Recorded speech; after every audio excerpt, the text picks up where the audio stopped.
اللہ اکبر۔ السلام علیکم ورحمۃ اللہ وبرکاتہ۔ تصور کریں ایک بہت امیر شخص، اپنے آپ کو بہت بڑی چیز سمجھنے والا، بگ شاٹ، لوگوں کو طعنے دیتا ہے، لوگوں کو ذلیل کرتا ہے، ان پہ انگلیاں اٹھاتا ہے، آنکھوں سے اشارے کرتا ہے، کسی کی ذات میں کیڑے نکال دیتا ہے، کسی کے منہ پہ چوٹیں کس دیتا ہے، کسی کے پیٹھ پیچھے برائیاں کرتا ہے، کہیں جا کر چغلیاں کھانا شروع کر دیتا ہے، اور کبھی تو لگائی بجھائی کر کے دوستوں کو لڑوا دیتا ہے اور بھائیوں میں پھوٹ ڈلوا دیتا ہے، لوگوں کے برے برے نام رکھتا ہے اور ان کے اوپر عیب لگاتا ہے۔ دوسرا سین دیکھیے، اللہ کے سامنے کھڑا ہے اور اس کو انتہائی حقیر سمجھ کے اسی بگ شاٹ کو کچرے کی طرح پھینک دیا جاتا ہے، اور پھینکا بھی کہیں اور نہیں جاتا بلکہ آگ میں پھینکا جاتا ہے، اور صرف پھینکا ہی نہیں جاتا بلکہ اس آگ میں پھینک کر اس کے اوپر سیل لگا دی جاتی ہے۔ سورہ ھمزہ 9 آیات پر مشتمل ایک مختصر سورت ہے جو سورہ عصر کے بعد آتی ہے۔ اس سورت میں 3 بڑے گناہوں پر عذاب کی خبر سنائی گئی ہے: ہمز، لمز اور مال جمع کرنا۔ یہ ایک ایسا معاشرتی رویہ اور اخلاقی مرض ہے جو کہ مال اور دولت کی ہرس اور مال کی محبت کی وجہ سے سر اٹھاتے ہیں۔ اس کے نتیجے میں تکبر، دوسروں کو حقیر جاننا اور اسی طرح کے رویے جڑ پکڑ لیتے ہیں۔ اس کا بنیادی سبب کیا ہے؟ اس کے معاشرتی اثرات اور بالآخر انسان کس ہولناک انجام سے دوچار ہوگا اور اس سے بچاؤ کی کون سی راہ ہے؟ ان تمام سوالوں کا جواب اس مختصر سی صورت میں دیا گیا ہے۔ چھوٹے چھوٹے بول لیکن بہت ہی اہم باتیں، دین کی بنیادی تعلیمات اور اہم نکات کو بڑے دل نشین انداز میں اس صورت میں جامعیت سے بیان کیا گیا ہے۔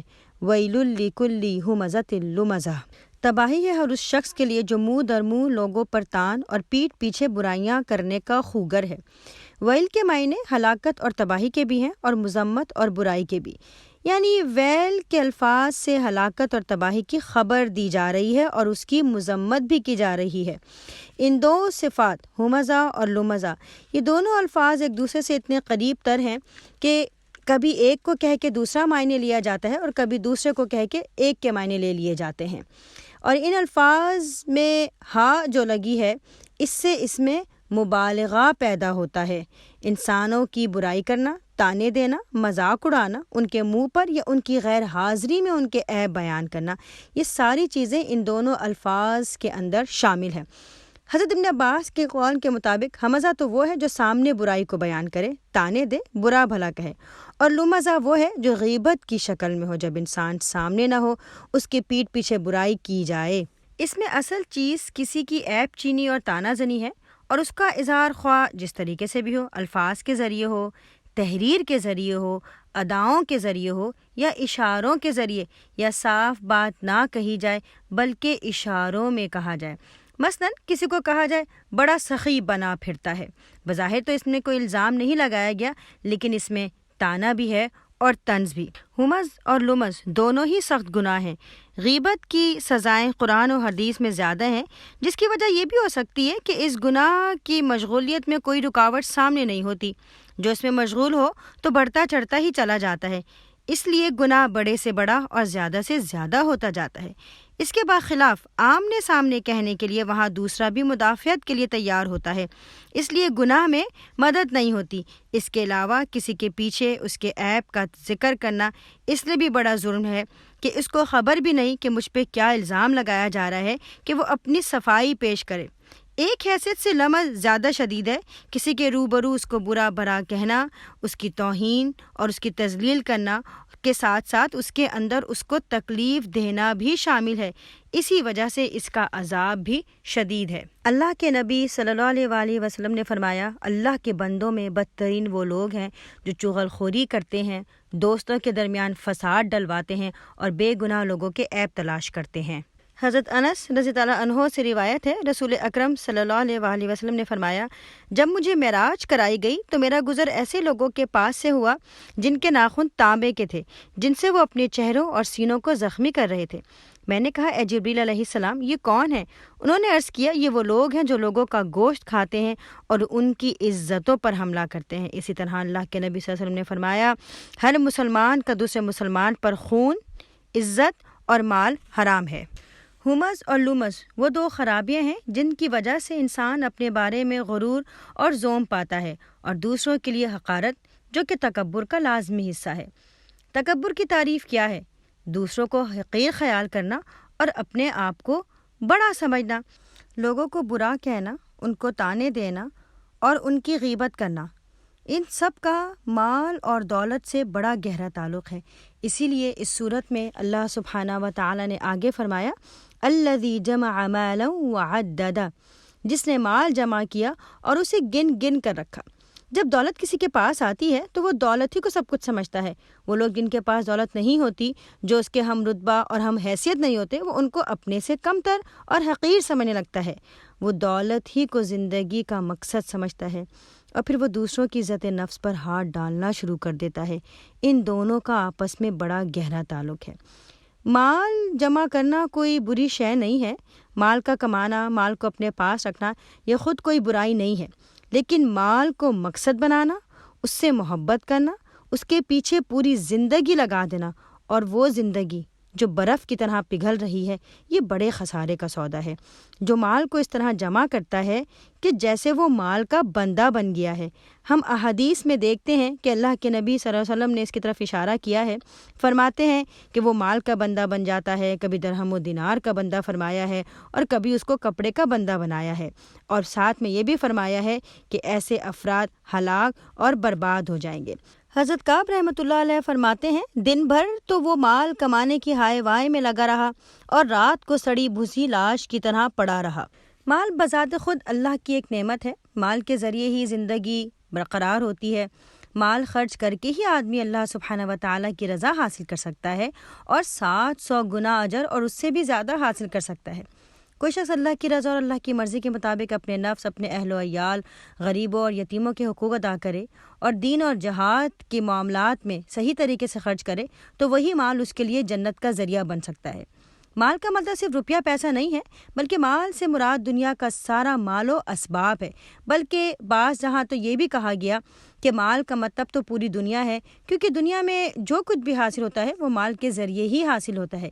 یہاں اللہ سبحانہ تعالیٰ نے مال کے حوالے سے اس منفی سوچ اور غلط رویے کی نشاندہی کی ہے کہ جس میں انسان اس مال کو سمیٹ کر رکھتا ہے، گن گن کر رکھتا ہے اور دولت کو اپنی زندگی اور آخرت سمجھتا ہے کہ یہی میری سب سے قیمتی چیز ہے، اور جو دولت کا مالک ہوگا وہ دنیا کے اندر کامیاب ہوگا اور دولت ہی سے اس کو سب کچھ حاصل ہوگا، اور پھر اس کی وجہ سے وہ انسان کی عزت پر بھی ہاتھ ڈالتا ہے۔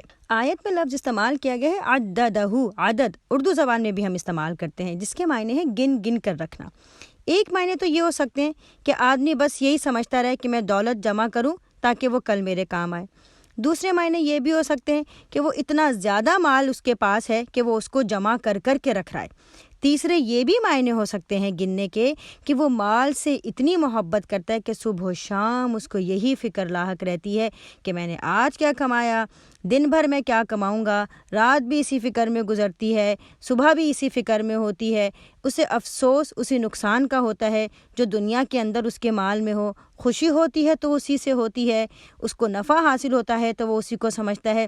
اس مال کو وہ یہ سمجھتا ہے کہ یہ اس کی زندگی کی کامیابی اور ناکامی کا سٹینڈرڈ ہے، اس کا یہی پیمانہ ہے کہ یہ سوچتا ہے کہ اس سال میرے اکاؤنٹ میں اتنے فیصد اضافہ ہو گیا، اس مہینے میرے سٹاکس اتنے زیادہ بڑھ گئے۔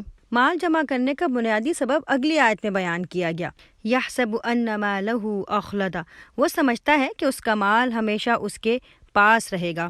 مال جمع کرنے کا بنیادی سبب وہ یہ سمجھتا ہے کہ مال اس کو ہمیشہ کی زندگی دے گا۔ دنیا پرستی اور مال کی محبت جو ہمز اور لمز کی اصل جڑ ہے، اللہ سبحانہ و تعالی اس کو اس آیت میں بیان کر رہے ہیں۔ وہ یہ سمجھتا ہے کہ سارے کام مال کے ذریعے ہوں گے۔ اس زندگی میں جو بھی مسائل پیش آئیں گے، خواہ وہ بیماری ہو یا کوئی اور مسئلہ، ان سب میں جو کام آنے والی چیز ہے، جن سے مسائل حل ہوں گے، وہ مال ہے۔ وہ سمجھتا ہے کہ اس کا مال اسے زندگی عطا کرے گا۔ حقیقت یہ ہے کہ انسان کی عمر ہر لمحے گھٹ رہی ہے، لمحہ بلمحہ موت قریب آ رہی ہے۔ وہ مال جس کے بارے میں انسان سمجھتا ہے کہ وہ ہمیشہ اس کے پاس رہے گا، اس کے مرتے ہی اس سے ہمیشہ کے لیے جدا ہو جائے گا۔ یہ وہ کردار جو قرآن مجید نے میرے اور آپ کے سامنے رکھا ہے، اور اس وقت 1400 سال پہلے قریش کے معاشرے میں بھی بہت سارے لوگ اسی کردار کے حامل پائے جاتے تھے۔ سردار تھے، جائیدادیں تھیں، اس کردار کا آئینہ تھے، مال سے محبت کرتے تھے، انسانوں کی بے عزتی کرنا ان کی روش تھی، اور یہی کردار میں اور آپ آج بھی اپنے اطراف پاتے ہیں۔ ایسے کردار ہمیں ہر زمانے میں ملتے ہیں۔ یہ لوگوں کا عام مشغلہ ہوتا ہے کہ دوسروں کی عزت کو کم کرنا، مذاق اڑانا، تانے دینا اور ان کو حقیر کرنا۔ دولت مند لوگوں میں بعض دفعہ یہ امراض کچھ زیادہ ہی پائے جاتے ہیں۔ ایک دولت مند آدمی اپنی دولت کے ذریعے دنیا میں ایسے نشانات اور آثار چھوڑ کر جانا چاہتا ہے کہ جن کی وجہ سے اس کا نام ہمیشہ دنیا میں قائم رہے۔ انسان کی اسی خواہش کے جذبے نے اسے اہرام مصر اور تاج محل جیسے عجائبات تعمیر کرنے پہ مجبور کیا ہے۔ آگے اللہ سبحانہ و تعالیٰ فرماتے ہیں، کَلَّا لَيُنبَذَنَّ فِي الْحُطَمَةِ، ہرگز نہیں، وہ پھینک دیا جائے گا حطمہ میں۔ کلّا کہہ کر یہاں پر اس بات پر زور دیا گیا ہے کہ اگر اس کا یہ خیال ہے کہ اس کا مال اس کے کام آئے گا تو ایسا ہرگز نہیں ہوگا۔ حطمہ کے معنی ہے وہ چیز جو روند ڈالے، کچل ڈالے، کوٹ کوٹ کر ریزہ کر دے، چورا چورا کر دے۔ عربی زبان میں یہ لفظ کھائے جانے کے بھی معنی میں استعمال کیا جاتا ہے، جیسے آگ اسے کھا جائے گی، اسے حقارت اور ذلت کے ساتھ آگ میں پھینک دیا جائے گا۔ وہ جو اپنے آپ کو دولت کی وجہ سے اپنے رتبے اور حیثیت کو بڑا سمجھتا تھا، آخرت کو بھول چکا تھا، دوسروں کی عیب چینی کرتا تھا، تانے دیتا تھا، منہ در منہ بھی اور پیٹھ پیچھے بھی لوگوں کی برائیاں کرتا تھا، ان کی تذلیل کرتا تھا اور اپنے آپ کو بڑا معزز سمجھتا تھا، اب جب اللہ کے سامنے پیش ہوا تو یہاں اس کو حقارت اور ذلالت ملی اور آگ میں پھینک دیا گیا جس نے اس کو چورا چورا کر ڈالا۔ اللہ سبحانہ و تعالیٰ فرماتے ہیں، وَمَا أَدْرَاكَ مَا الْحُطَمَةُ نَارُ اللَّهِ الْمُوقَدَةُ، اور تم کیا جانو کہ کیا ہے وہ چکنا چور کر دینے والی جگہ، اللہ کی آگ خوب بھڑکائی ہوئی۔ قرآن مجید میں اس مقام کے علاوہ کہیں جہنم کی آگ کو اللہ سبحانہ و تعالیٰ کی آگ نہیں کہا گیا۔ اس مقام پر اس کو اللہ تعالیٰ کی طرف منسوب کرنے سے نہ صرف اس آگ کی ہولناکی کا پتہ لگتا ہے، بلکہ یہ بھی معلوم ہوتا ہے کہ دنیا کی دولت پا کر غرور اور تکبر میں مبتلا ہو جانے والوں کو اللہ سبحانہ و تعالیٰ کس قدر نفرت اور غضب کی نگاہ سے دیکھتے ہیں، جس کی وجہ سے اللہ سبحانہ و تعالیٰ نے اس آگ کو خاص اپنی آگ کہا ہے جس میں وہ پھینکے جائیں گے۔ التی تطلع علی الافئدہ، یہ وہ آگ ہے جو دلوں تک پہنچ جائے گی۔ یہ اب اس آگ کی دوسری صفت ہے۔ طلحہ کے معنی جھانکنے کے بھی ہیں اور چڑھنے کے بھی، جیسے ہم کہتے ہیں سورج طلوع ہو گیا، آسمان پر چڑھ گیا، نظروں کے سامنے آ گیا اور اب آدمی اس کو دیکھ سکتا ہے۔ یہاں پہ اسی سے مراد ہے کہ وہ آگ جسموں کو کھاتے ہوئے دل تک پہنچ جائے گی۔ دل کا ذکر اس لیے فرمایا کہ دل ہی ان سارے مرضوں کی جگہ ہے، فی قلوبہم مرض، ان کے دل میں مرض ہو جاتا ہے۔ اسی طرح اللہ سبحانہ و تعالیٰ فرماتے ہیں قرآن میں سورہ حج میں، حقیقت یہ ہے کہ آنکھیں اندھی نہیں ہوتی مگر وہ دل اندھے ہو جاتے ہیں جو سینوں میں ہیں۔ اس کا مطلب ہے کہ تمام مرض کی جڑ دل میں ہے، نیتیں دل میں ہیں، غلط عقیدے دل میں ہیں، موٹیویشنز بھی دل میں ہوتی ہیں، غصے کی بھی آگ دل میں بھڑکتی ہے، خواہش کی آگ بھی دل کے اندر سلگتی ہے، پھر وہیں سے اعمال کے اندر اس کا اظہار ہوتا ہے۔ یعنی ہر چیز کا اصل مرکز دل ہے۔ اب تو سائنس نے بھی بتا دیا ہے کہ ہمارے دل کے اندر 40,000 نیورونز ہیں جن کا تعلق برین سے ہے، جو کہ نروس سسٹم کے اندر موجود ہیں۔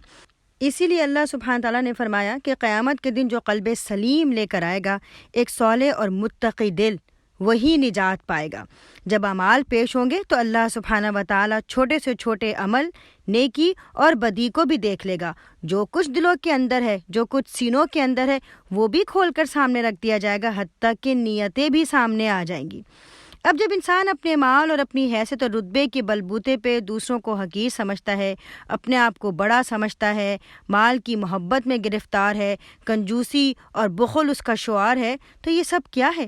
یہ سب دل ہی کے تو مرض ہیں کہ جب انسان کے اندر بخل ہوتا ہے تو آدمی مال جمع کرتا ہے، پھر وہ انسانوں کے ساتھ جو اس کو شفقت اور محبت کرنی چاہیے، جو حسن سلوک کرنا چاہیے، جو ان کی عزت اور احترام کرنی چاہیے، وہ بھی ختم ہو جاتا ہے۔ اس لیے فرمایا ہے کہ یہ آگ سلگتی اور بھڑکتی ہوئی ہے جس کے شعلے لپک رہے ہوں گے اور اس کا شور سن سکیں گے جو چیخیں اور دھاڑے مار رہی ہوگی۔ اللہ سبحانہ و تعالیٰ نے اس آگ کے بارے میں ایسی مثال بیان کی ہے کہ جیسے کہ وہ زندہ ہے اور اس شخص کو ختم کر دینا چاہتی ہے اس کے دل تک پہنچ کے، جو کہ اپنے اندر تکبر پاتا ہے۔ اسی طرح دل کے اندر رنج اور غم بھی پائے جاتے ہیں، جیسے میں نے اور آپ نے محاورہ سنا ہے نا کہ ان کے دل میں آگ لگ گئی۔ جب کسی کے دل میں آگ لگ جاتی ہے تو پھر اس کی زندگی میں آرام، چین، سکون کا سوال ہی نہیں پیدا ہوتا۔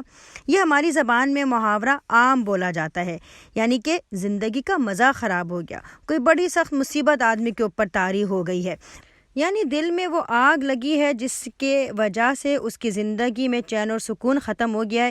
یا تو وہ مال کی محبت ہے یا دوسرے کو اپنے سے کمتر دکھانے کی، بہرحال آگ دل میں ہی لگی ہوئی ہے۔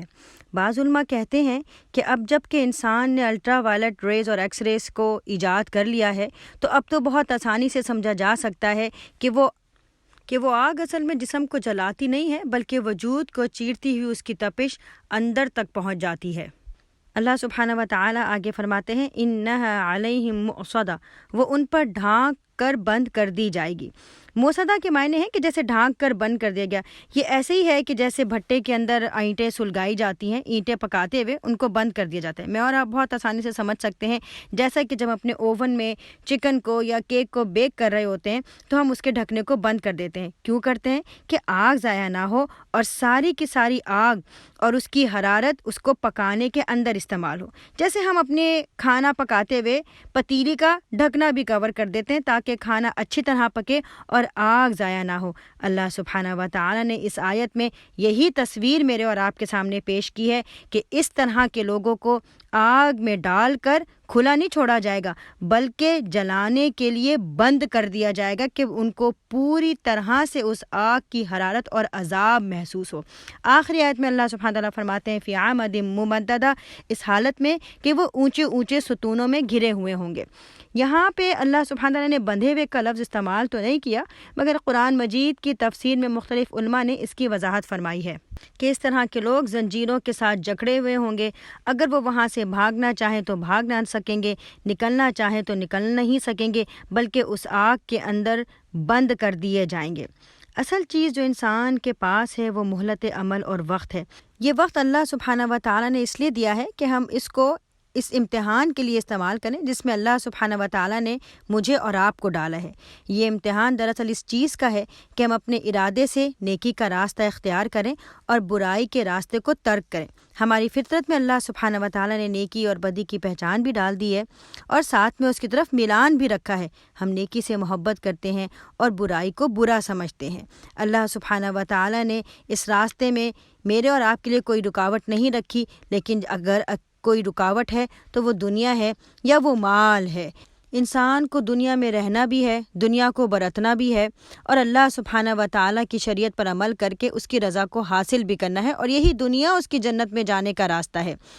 دنیا بھی ناگزیر ہے اور مال بھی کوئی بری چیز نہیں بلکہ خیر ہے، لیکن اگر آدمی اس مال کو اپنا محبوب اور مقصد بنا لے اور اس کے بعد بخل اور کنجوسی کے ساتھ اسے سمیٹ کر رکھے اور اسے اللہ کے راستے میں خرچ نہ کرے تو پھر یہی مال اس کی سب سے بڑی رکاوٹ بن جاتا ہے۔ اگر کوئی انسان مال اور دولت کی بنیاد پر دنیا میں انسانوں کو حقیر سمجھے، ان کی تذلیل کرے، ان کی بے عزتی کرے، تو اللہ سبحانہ و تعالیٰ قیامت کے دن اسے ذلیل کر کے دوزخ میں پھینک کر بند کر دیں گے۔ اور اگر دل کے اندر مال کی محبت ہوگی تو دل کو بھی وہ آگ کھا لے گی۔ قرآن میں اللہ سبحانہ و تعالیٰ نے اس بھیانک اور عبرتناک انجام کی تصویر انہی الفاظ میں کھینچی ہے۔ اللہ سبحانہ تعالیٰ فرماتے ہیں خرابی ہے ہر طعنہ دینے والے کے لیے اور ہر ایک عیب جوئی کرنے والے کے لیے جس نے مال کو سمیٹا اور گن گن کر رکھا۔ وہ سمجھتا ہے کہ اس کا مال ہمیشہ کام آئے گا اور ہمیشہ اس کے ساتھ رہے گا۔ ایسا ہرگز نہیں ہوگا، بلکہ وہ چورا چورا کر دینے والی اور رون دینے والی آگ کے اندر پھینک دیا جائے گا۔ وہ کیا ہے؟ وہ تو اللہ کی آگ ہے، اس کی سلگائی ہوئی ہے، اور یہ تو اس کے دل تک پہنچ جائے گی۔ اس کے اندر اسے ڈالا جائے گا اور پھر اسے ڈھانپ کر اوپر سے بند کر دیا جائے گا اور لمبے لمبے ستونوں کے ساتھ اس کو باندھ دیا جائے گا۔ اس کا مال اس کے لیے آگ بن جائے گا، یہاں تک کہ اس کے لیے پھر کوئی امان کی جگہ نہ ہوگی۔ یہ انجام ہوگا ہر اس شخص کا اور اس کے مال کا جس نے مال ہی کو سب کچھ سمجھ لیا تھا اور آخرت کو بھول گیا تھا۔ اللہ سبحانہ و تعالی مجھے اور آپ کو اس آگ سے بچائے اور اس مال کو آخرت حاصل کرنے کا اور دنیا میں رہتے ہوئے دنیا کے بندوں کی مدد کرنے کا ذریعہ بنائے اور ہمیں اس آگ سے بچائے۔ اللہم اجرنا من النار وما علینا الا البلاغ۔ السلام علیکم ورحمۃ اللہ وبرکاتہ۔ Allahu Akbar.